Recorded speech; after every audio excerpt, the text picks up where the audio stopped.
Rainbow Family Life Stories by Jodey Bateman. Interviews with Rainbow Family of Living Light folks conducted between 1977 and 2008. Scanned in 2018. Jodey Bateman may be contacted on Facebook. 05.E.JaySun2, I'm still a warrior. We said some prayers and called our neighbor friends and our doctor friend. The doctor came right out. My neighbors and Feather and I built a native cedar coffin. We milled it ourselves. And we lined it with silk from a wedding dress that belonged to a neighbor couple's straight old cowboy people. The doctor examined the child and diagnosed it as crib death. He said guilt. Then he and I went around and walked in the sun on a beautiful day. He asked me, "Jaysun, do you believe in superstition?" I said, "If it creates fear, I don't. If it means being open-minded, I do." He told me a story. The area we lived in is very old Spanish old culture, old religion, old suspicions and belief, no inroads into their culture. He was ministering to an old Spanish woman in the area who was dying slowly. She'd never been married and she'd never had any children. She didn't speak any English.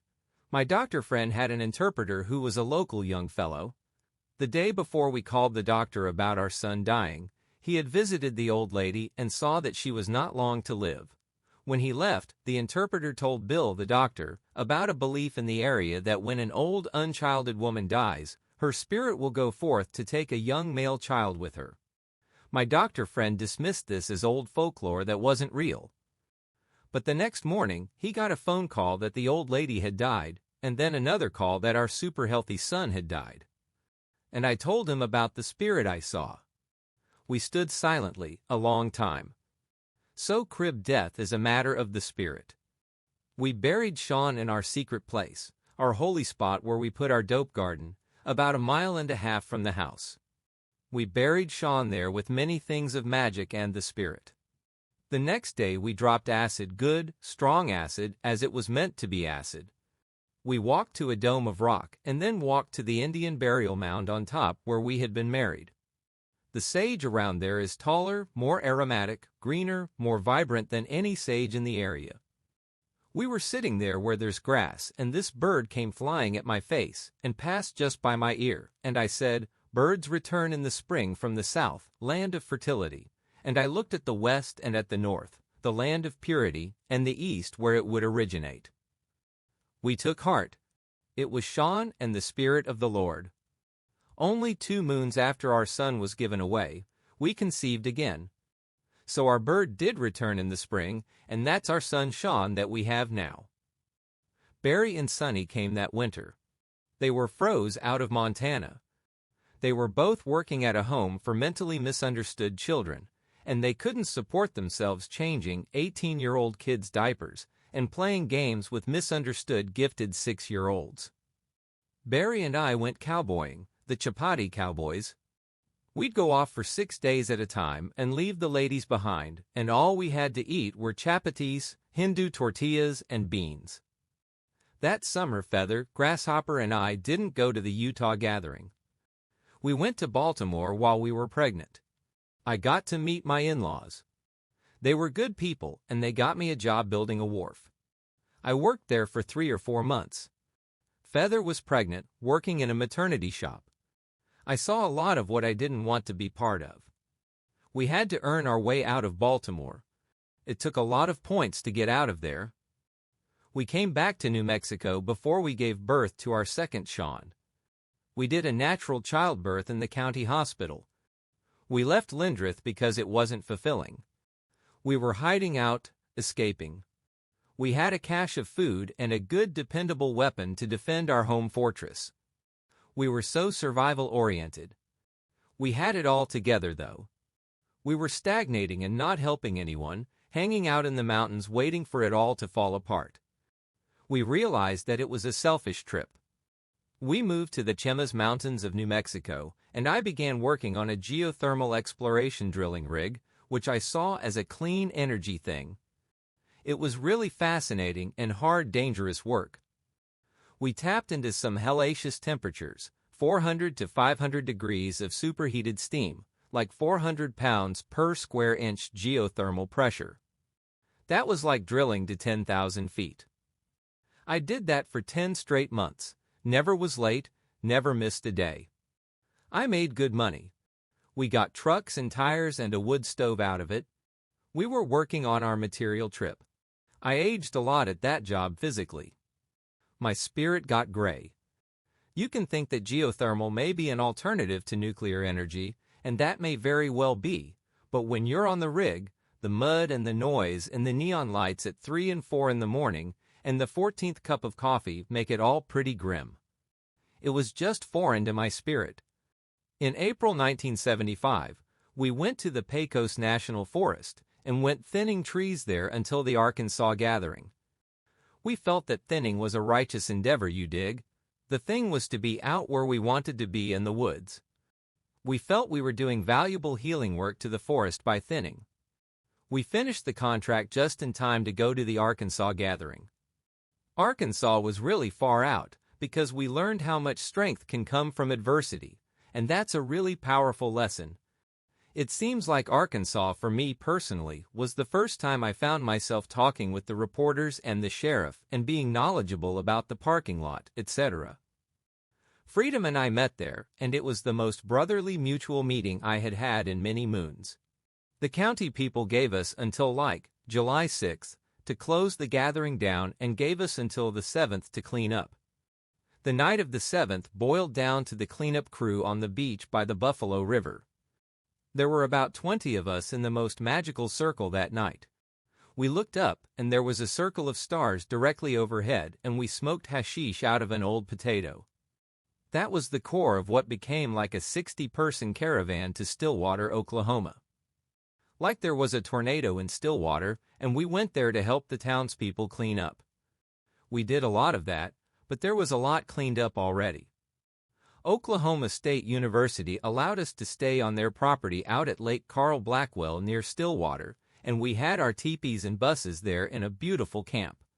Many of us got jobs in the area and were immediately befriended by the local populace.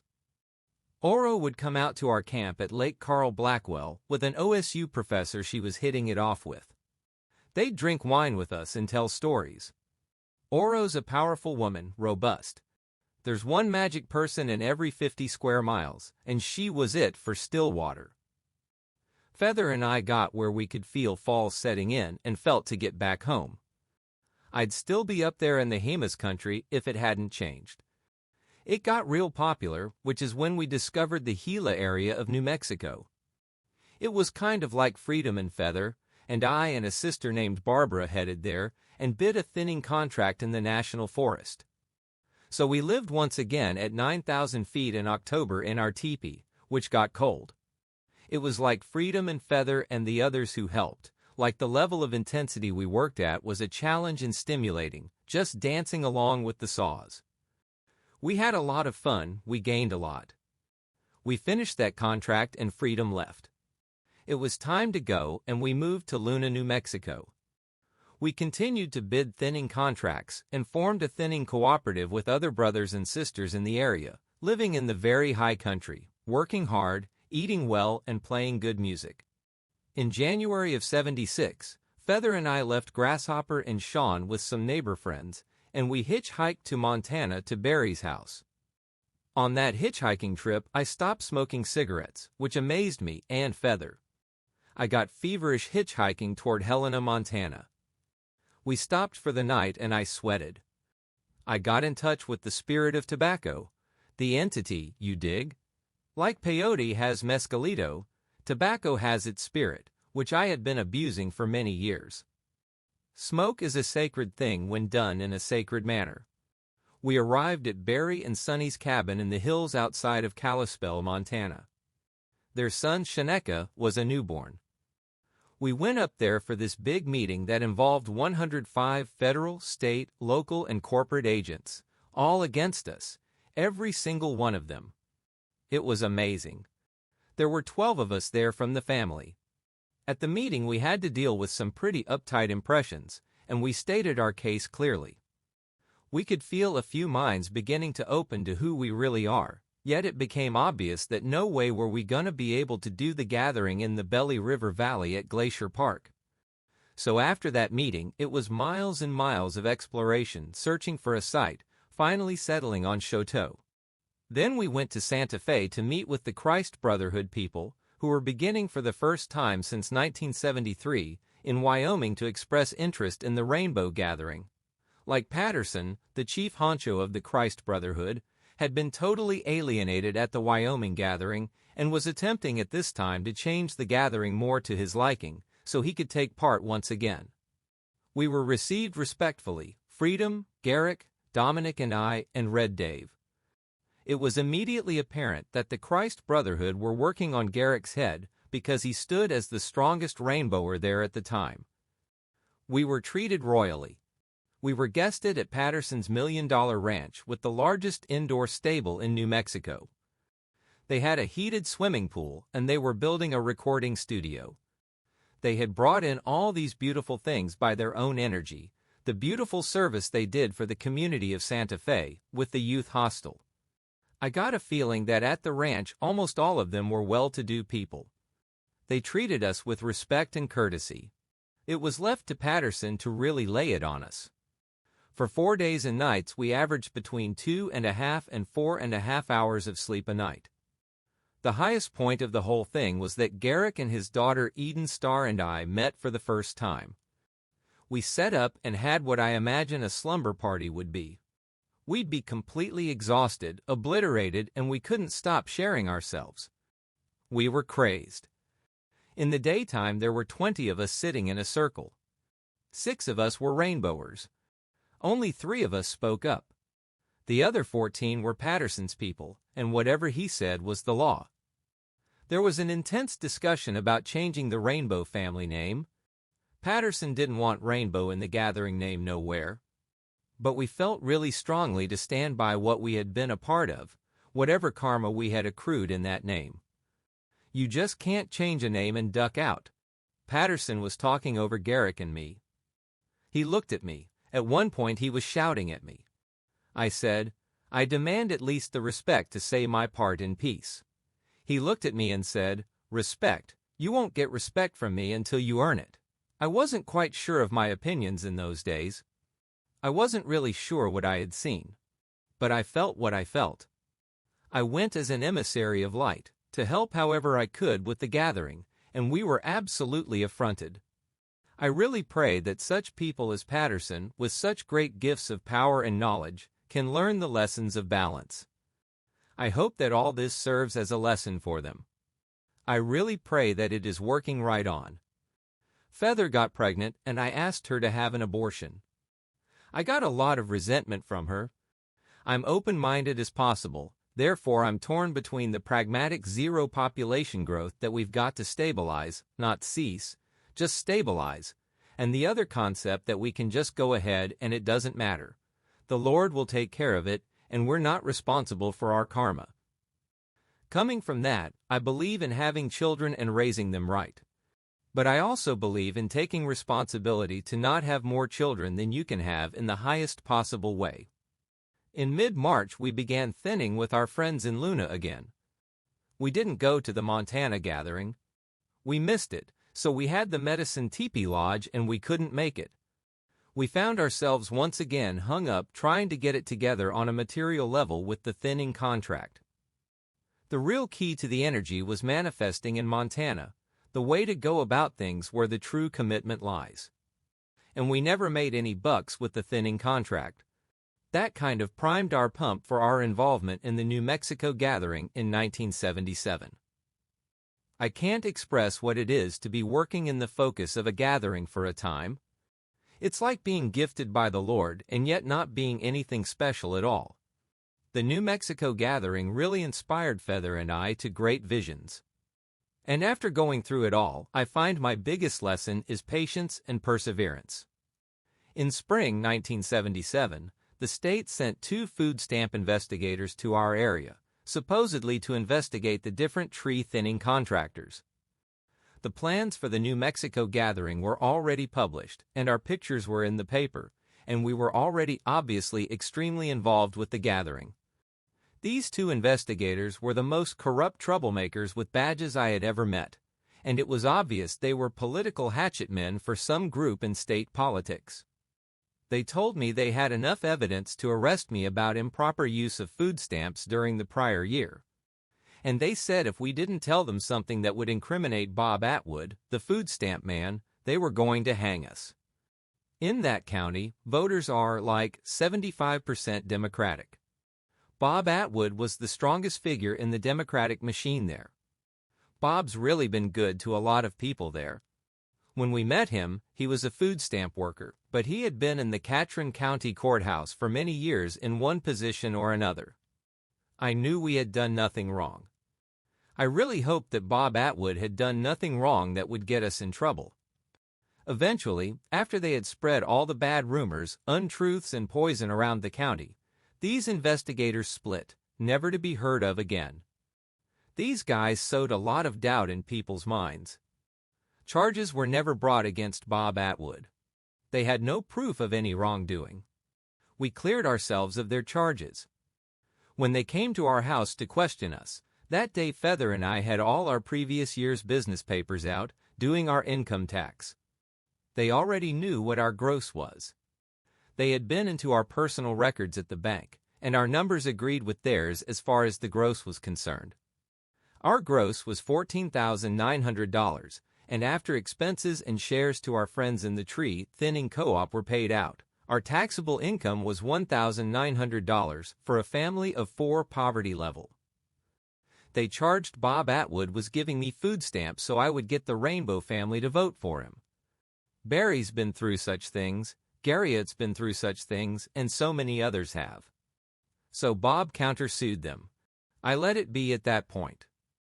I said, okay, fuck it. We're in the right. I ain't gonna worry. I'm gonna trust everything's gonna be cool. These guys don't matter. I believe in ultimate justice. I don't get worried about evil. Shortly after that, we were evicted from our beautiful house in May 1977. We got evicted just about the time we got our garden soil doing well. We hauled in mulch. We got evicted because the owners found out we were Rainbow. They had a villa in Mexico, and the campesinos in Mexico were revolting then. The campesinos were poor people like us, and the owner's image of the Rainbow family identified us with that, and they thought we were going to bring 5,000 hippies to take over their land. Meanwhile, we were putting on thousands of miles looking for a site for the gathering, going to forest rangers meetings, going to different festivals to spread the word about the gathering. At the gathering we were in the OM circle, and a storm was coming in.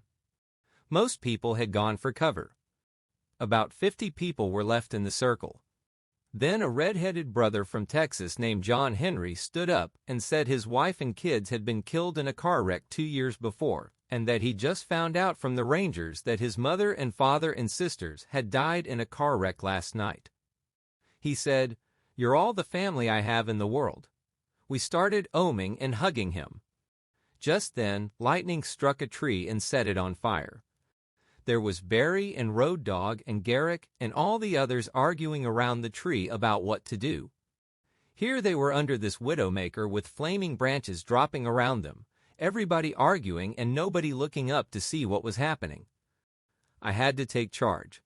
I hollered, "Hold it," in my most commanding voice, and got everybody to form a circle and told them what I thought should be done. Then I became just an ordinary worker among them. We dug a bed in the ground with non-organic matter in it, and we cut the tree down to where it fell in the bed. It was fun, just so zany and crazy. At one point I looked up and saw this bird trying to get to this hole in the top of the tree, and the flames kept her back. It became apparent to me that her brood was in there and she was trying to save them. Just as I had realized that, I looked around and saw John Henry, the brother who had lost his family.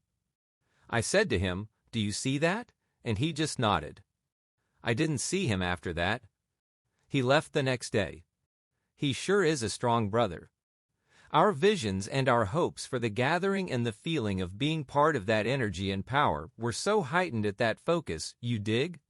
On one level I've taken a fall, a letdown. I wanted to see the dream of humanity come true. Pragmatically, I wanted to see manifest from the gathering towards a place where those of us who felt likewise could exemplify what we'd been talking about all these years. Feather and I helped to found the Rainbow Peace Camp at Velarde, New Mexico, after the gathering. It was a good experience. I got real inspired about uncapping a good well that was there for a garden. It was feasible. We sounded it. It was only 60 feet down with steel casing all the way. We looked at the ground flow. It was good. But the Bureau of Land Management would not let us uncap it. At that point, I saw one more landlord trip, so now it's patiently, we press our way through the bureaucracy of landholders. We did a few things around the state, then we went in our school bus with a teepee on the roof to Zion National Park in Utah. We saw my folks in the Bay Area and went on to Garrick's place in Oregon. I worked thinning trees for a few days and quit because it was insane, mismanaged, and not as rightful. They were cutting all the hardwood, just dropping it out completely. Feather and I worked at a Christmas tree farm. We lived at Garrick's farm and built a barn there. That farm is out of sight. We harvested Garrick's garden. The only things we ever bought in town were margarine, salt, matches, and cooking oil. The beauty of that was everything else. We grew it or gleaned it. Thanksgiving Day, 1977, we went to occupy the Trojan nuclear power plant with Garrick and 300 people. Feather and I didn't get arrested. We stayed behind and our bus was the kitchen for the occupiers. We fed the people for free, and it was a joy to do so. Even the network news cameraman came over and ate with us. Grasshopper watched us on TV at my friend Dennis's house. Garrick's Rainbow Farm became an affinity group in the Trojan Decommissioning Alliance among many affinity groups. Garrick got arrested. There were 123 people arrested for peacefully occupying, i.e. trespassing. How to convey the beauty of complete and total understanding of 123 people thrown into such an intensive situation. The whole experience for me was such a learning experience, just heartening to see the movement as it's evolved in the Northwest. The Trojan plant was actually closed down. We fucking closed it down. The rain got to us up there. My wound from Nam in the right shoulder started to pain me in that moisture up there. So we headed back to New Mexico at the beginning of December 1977. We got back before Christmas. It was snowing. We were broke and it was good to be home, even if we were only living in our bus parked in a friend's driveway. After Christmas, our friend Betty invited us to park our bus next to her cabin, and when she moved on, we took her cabin over. I thinned in January, pushing a chainsaw for 10 days, and got like $500. I couldn't continue doing that because my shoulder was still bothering me. The biggest problem with thinning conflicts is inflation. Private business contracts always insert a provision for inflation, and the government in any of its contracts never allows such a sensible measure. And they just didn't have tax rules that fit our thinning op. I'm into doing a job that needs to be done, but I ain't into this discipline trip. The discipline should come from the needs of the job. Things I've liked to do with my life, things that inspired me, are 9 times out of 10 wageless. As my morality broadens, I use the word morality gently. I find the things I can do for money to be fewer and fewer. Like logging, I believe in harvesting trees, but I don't like the way it's done. I realized that the forest thinned itself naturally, and running around with a saw 8 or 10 hours a day wasn't much help ecologically. When the snow breaks down the little trees in winter, that's nature thinning the forest. And there's no gasoline for chainsaws, no government contracts.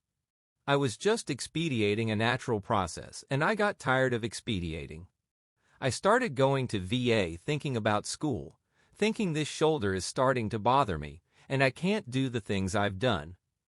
They shot me full of x-rays a number of times, spit me out and said, "Sorry, kid. It's probably karma for all the trees I ever cut. No gross, horrendous bummer." But I burnt that bridge behind me by not countersuing, which is standard procedure. I didn't know that.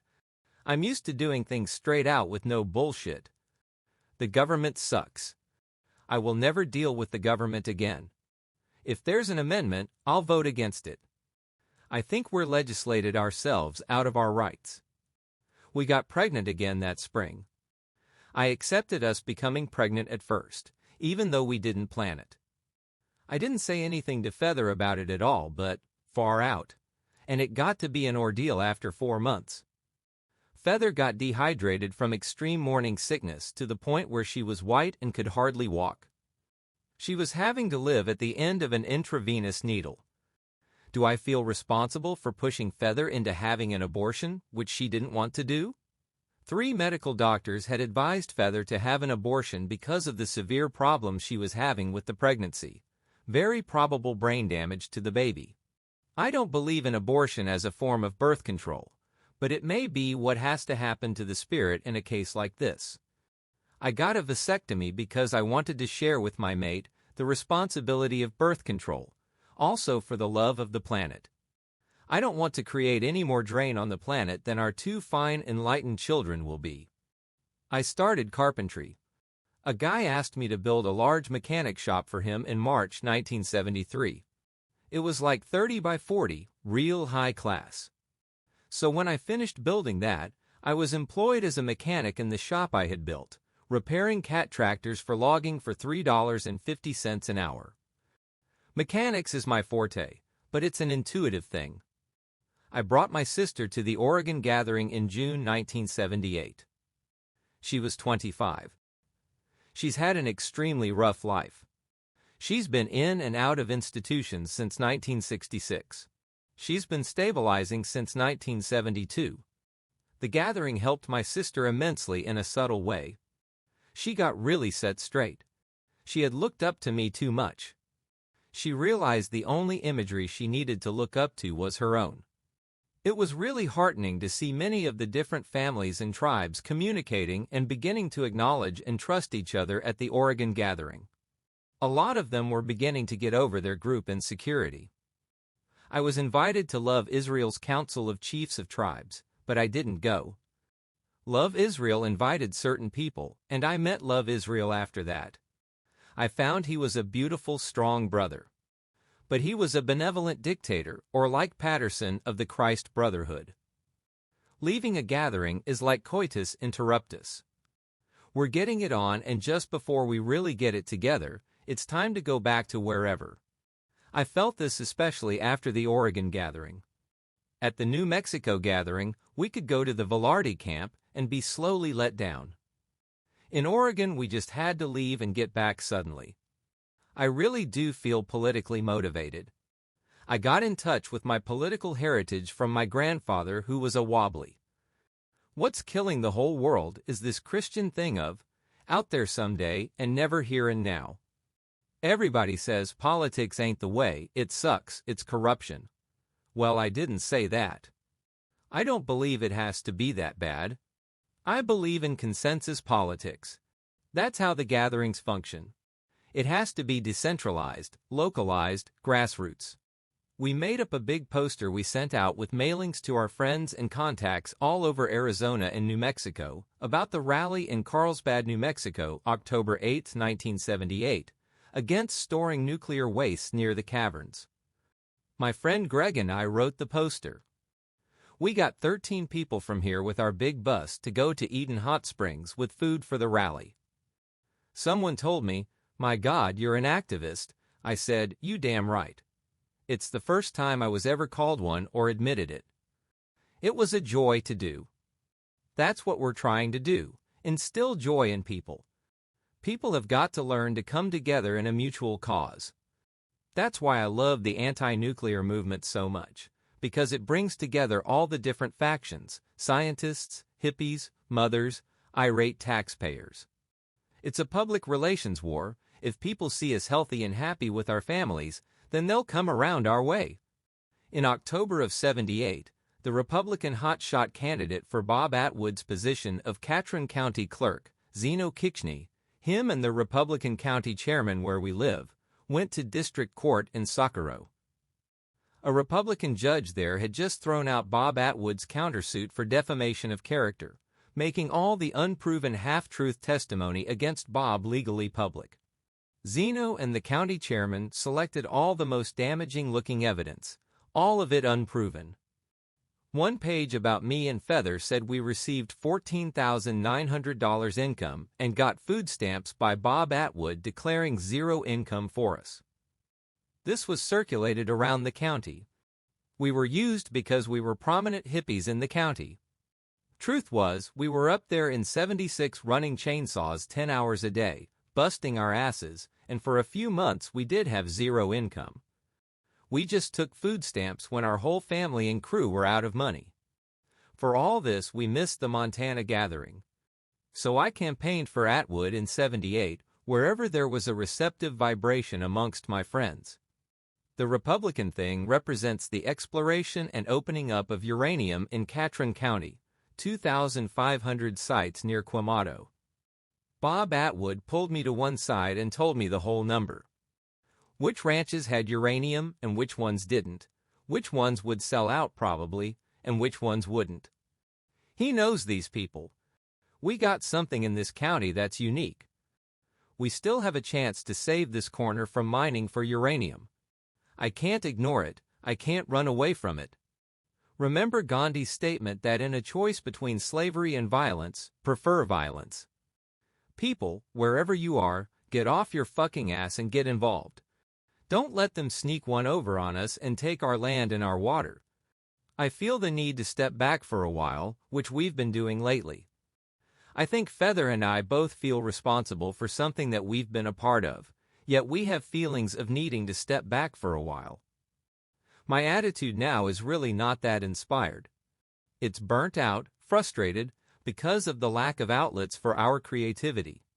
Every time I go do something, it's like the taxes are too high to buy the land. I'm becoming more of a realist. Can we get it up to do it some more? I know for a fact that the Rainbow family has come to be tremendously respected by the Bureau of Land Management and the Forest Service.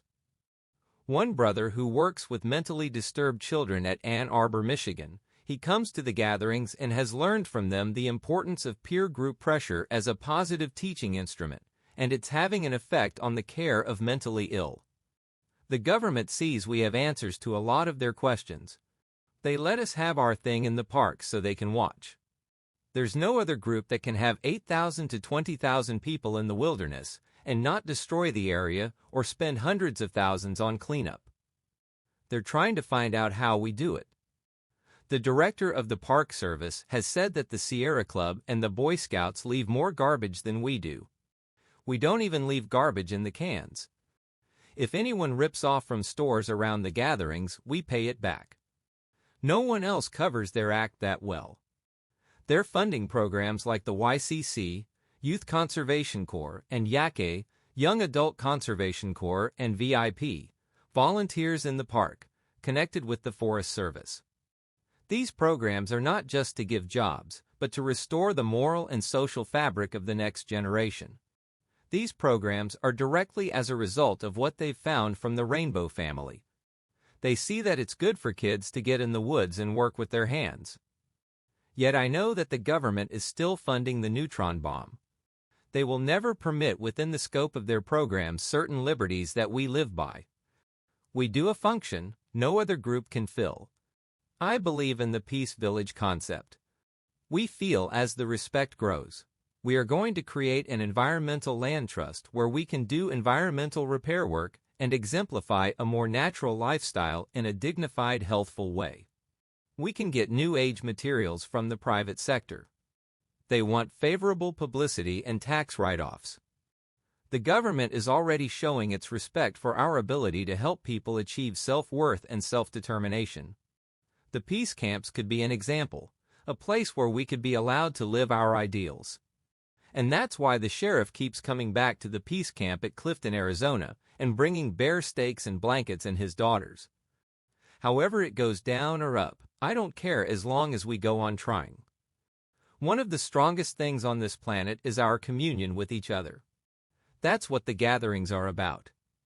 The Reagan administration does not seem impressed with the Peace Village concept as the Carter administration apparently was when I first interviewed Jaysun. The YPE, YCC, and VIP programs have had their funding drastically cut or been abolished. What follows is from later interviews I did with Jaysun. He told how he gained some insights into society from a job as a counselor in a reform school, insights that troubled him very much. The time demand of the job, plus the tremendous pressure of the 1979 Arizona stress gathering, contributed to the strain on his marriage. Jaysun. I started working at the Alpine Correction Center (ACC) in early December 1978. It had been like Siberia of the Arizona reform school system originally. 8,000 feet above sea level, 37 below zero in the winter. I had heard about employment possibilities there when the old hard-assed program was running, and I never went there to look for a job then. What finally happened was, there was an escape attempt. 5 kids broke out. 3 were caught. The other 2 broke into a camper and killed a guy and left another guy out in the middle of nowhere and stole the camper. The place was understaffed, very poorly staffed.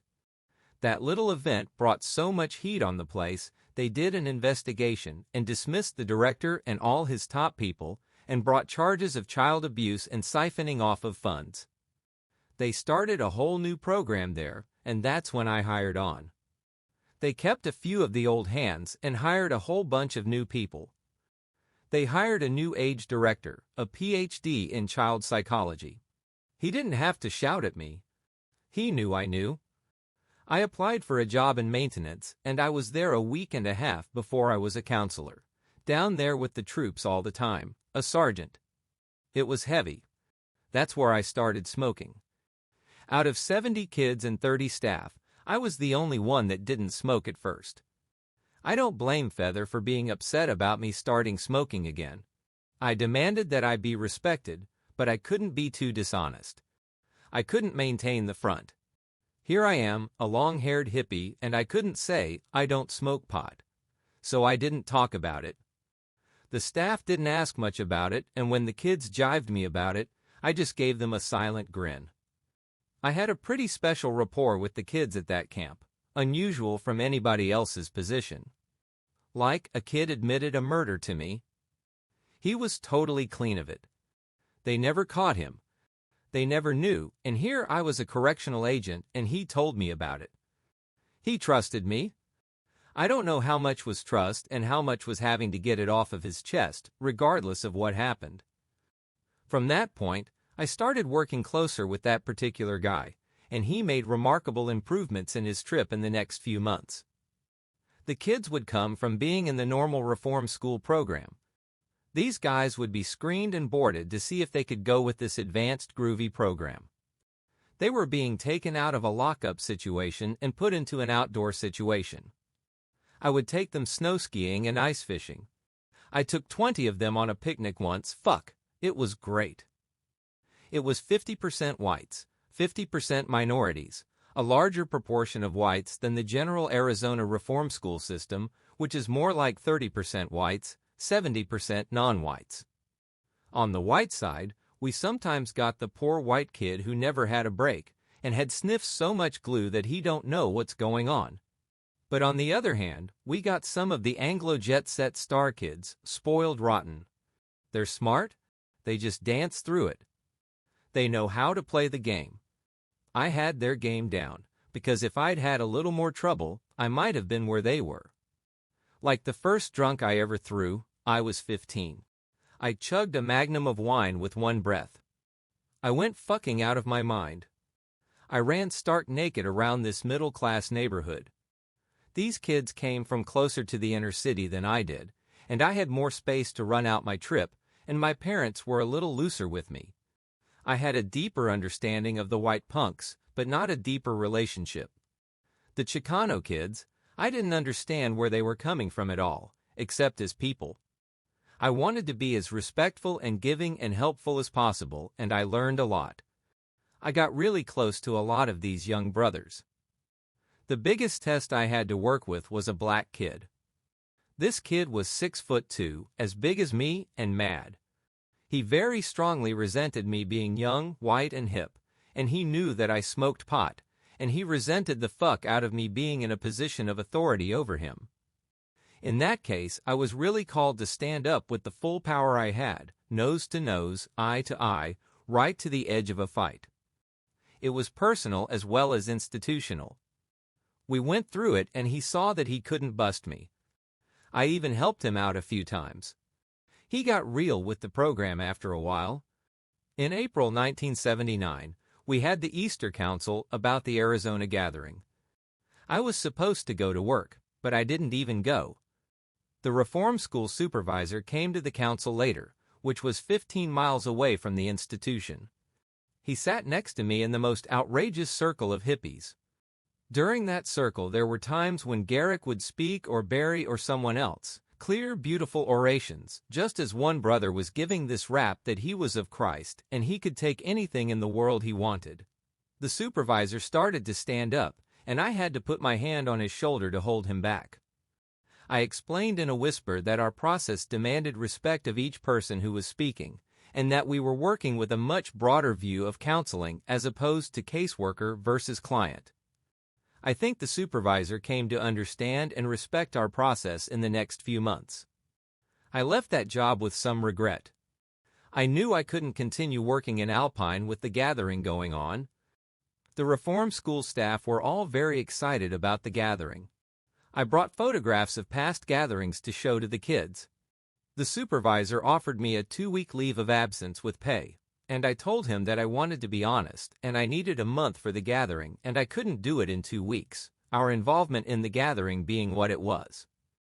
We were the main focal people for the gathering, so I resigned.